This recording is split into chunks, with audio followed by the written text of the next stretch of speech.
নমস্কার, কার্মিক অ্যাসোসিয়েশনে আপনাদের সবাইকে স্বাগত জানাই। আপনার যদি মেষ রাশি বা মেষ লগ্ন হয়, তাহলে রাহু এতদিন আপনার রাশি থেকে 12th হাউসে এবং কেতু আপনার রাশি থেকে 6th হাউসে ছিল টানা 1 বছর ধরে।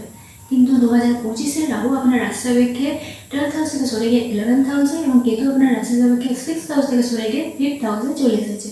তো একবার ভেবে দেখুন, বিগত বেশ কয়েকটা বছর ধরে আপনার সাথে যা যা ঘটনা ঘটছিল এবং আপনি যা যা রেজাল্ট পাচ্ছিলেন, তার মধ্যে হঠাৎ করে বেশ কিছু পরিবর্তন আপনি ফিল করছেন।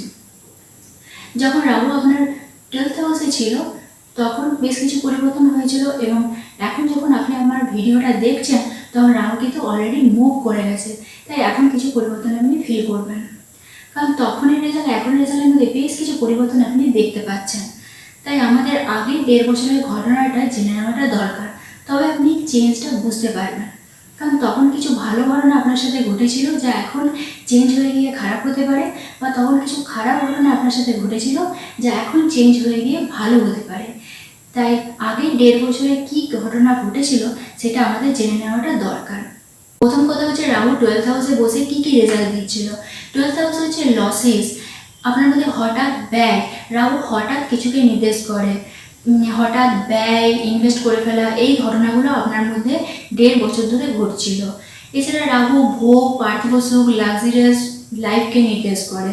তাই ভোগ, পার্থিব সুখ, লাক্সারিয়াস লাইফের জন্য প্রয়োজনীয় অপ্রয়োজনীয় কেনাকাটার জন্য আপনার ব্যয়ের পরিমাণটা অনেকটা বেড়ে গিয়েছিল। এছাড়া 12th হাউস হসপিটালাইজেশনকেও নির্দেশ করে। তাই হসপিটালাইজেশনের জন্য আপনার ব্যয় হয়েছিল, সেটা আপনার পরিবারের ক্ষেত্রে হতে পারে, আপনার মায়ের শরীর স্বাস্থ্যের জন্য আপনার ব্যয় হতে পারে। কারণ 12th হাউসে বসে রাহু 4th হাউসে দৃষ্টি দিয়েছিল, আর ওই সময় আপনার মায়ের সাথে ডিটাচমেন্ট তৈরি হয়েছিল। সেই ঘটনাগুলো তাদের সাথেই মিলেছিল যাদের পার্সোনাল হসপিটাল রাহু ম্যালেফিক ছিল, তবে কম বেশি সবার সাথেই ঘটনাগুলো মিলেছিল। এছাড়া রাহু 12th হাউসে থাকাকালীন কিছু ভালো ঘটনাও ঘটেছে। সেগুলো হচ্ছে, যারা ফরেন রিলেটেড বিজনেস করে, ফরেন মানি বা ফরেন কোনো রকম প্রোডাক্ট বা ফরেনারদের সাথে যাদের রিলেশনশিপ ছিল, তাদের ক্ষেত্রে কিছুটা বেটার সিচুয়েশন লক্ষ্য করা গিয়েছিল।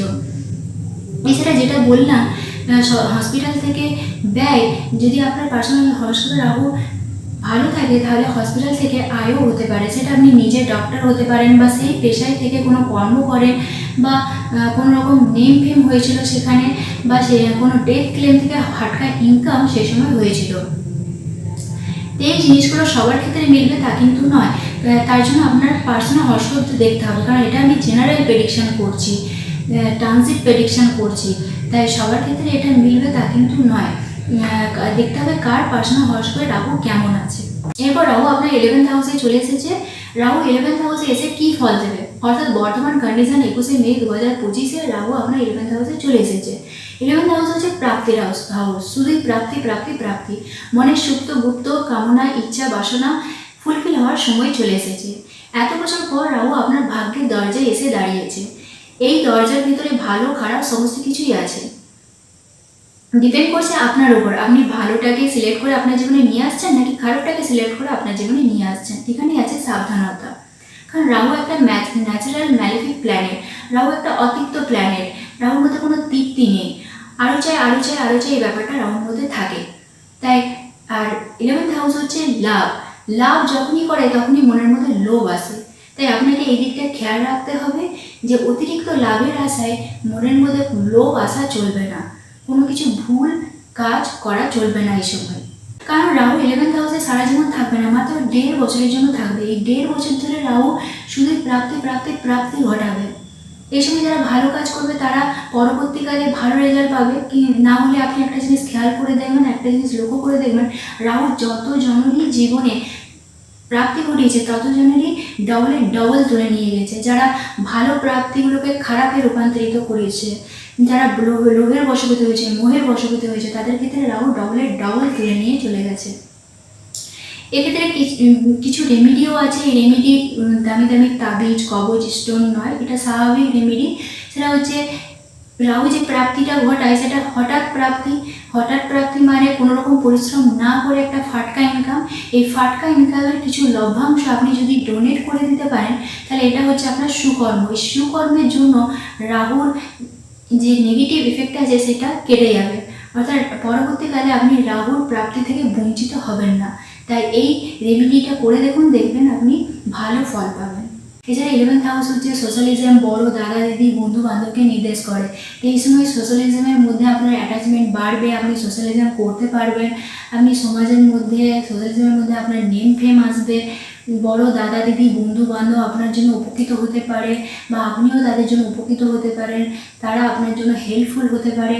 এছাড়া রাহু আপনার রাশি থেকে 3rd house, 5th house, 7th হাউসে দৃষ্টি দিচ্ছে, ফলে যারা এতদিন ধরে দেখাশোনা করে বিয়ে করার চেষ্টা করছিলেন বা বিয়ের যোগাযোগ করছিলেন তাদের এই সময় বিয়ে হতে পারে। সেটা যোগাযোগের মাধ্যমেও বিয়ে হতে পারে, প্রেমেজও বিয়ে হতে পারে। রাহু হঠাৎই বিয়ে করায়, তাই যোগাযোগের মাধ্যমে হঠাৎই বিয়ে হতে পারে বা প্রেমজ বিয়ে হঠাৎই হতে পারে। এছাড়া যারা সেলফ প্রফেশন করছেন তাদের ক্ষেত্রে এই সময় ভালো হতে পারে। IT, communication skill, computer, internet, tour, travel, marketing এইসব ক্ষেত্রে আপনার ভালো হতে পারে। নেক্সট আছে কেতু আপনার রাশি সাপেক্ষে 6th হাউস থেকে সরে গিয়ে 5th হাউসে এসে পৌঁছেছে। কেতু 5th হাউসে থাকায় আপনার মধ্যে এই সময় মেধা বৃদ্ধি পাবে। এছাড়া কেতু 5th হাউসে থাকা একটা প্রবলেমও হয়। 5th হাউস আমাদের মানসিকতাকে নির্দেশ করে, আর রাহু 11th হাউসে বসে আপনাকে প্রাপ্তির নেশা যোগাবে। আপনি প্রাপ্তিতে এতটা ইনভলভ থাকবেন যে কেতু 5th হাউসে বসে কী রেজাল্ট দেবে? Emotional detachment. তো আপনি প্রাপ্তিতে ইনভলভ হলেন, ইমোশনাল ডিটাচমেন্ট হলেন, ফলে আপনার মানসিক পরিস্থিতিতেও একটা ডিটাচমেন্ট চলে আসবে। কেতু 5th হাউসে বসে একটা মানসিক ডিটাচমেন্ট দিয়ে দেবে। আর একটা বাস্তবিক কথা তো জানেন, যখন আমাদের প্রচুর প্রাপ্তি হয় তখন ফ্যামিলি থেকে আমরা নিজেদেরকে সেপারেট করে নিই। আপনার ফ্যামিলি থেকে, আপনার বন্ধুবান্ধব থেকে, আপনার সোশ্যালিজমের থেকে সবাই বুঝবে আপনি খুব ভালো আছেন এবং আপনি নিজেও দেখাবেন যে আপনি ভালো আছেন, কিন্তু আসলে আপনি ভেতর থেকে আপনার একটা অপরিতৃপ্তি থেকে যাবে, আপনার পরিতৃপ্তি আসতে দেবে না এই 5th হাউসে কেতু থাকায়। এছাড়া 5th হাউসে কেতু থাকায় আপনার প্রেমের মধ্যে বিচ্ছেদ, প্রেমের মধ্যে ঝগড়া, অশান্তি এইসব জিনিসগুলো চলে আসবে। আর এছাড়া রাহু 11th হাউসে থেকে 5th হাউসে দৃষ্টি দেওয়ার ফলে নতুন প্রেম, চকমকে প্রেম, মোহে আকর্ষণ হওয়া এইসব দিকে আপনি ধাবিত হবেন। কিন্তু কেতু 5th হাউসে থেকে প্রেমের প্রতি একটা ডিটাচমেন্ট এনে দেয়। তো এই ছিল আজকে আমার ভিডিও। দেখা হবে পরবর্তী ভিডিওতে, ততক্ষণে আপনারা সুস্থ থাকুন, ভালো থাকুন।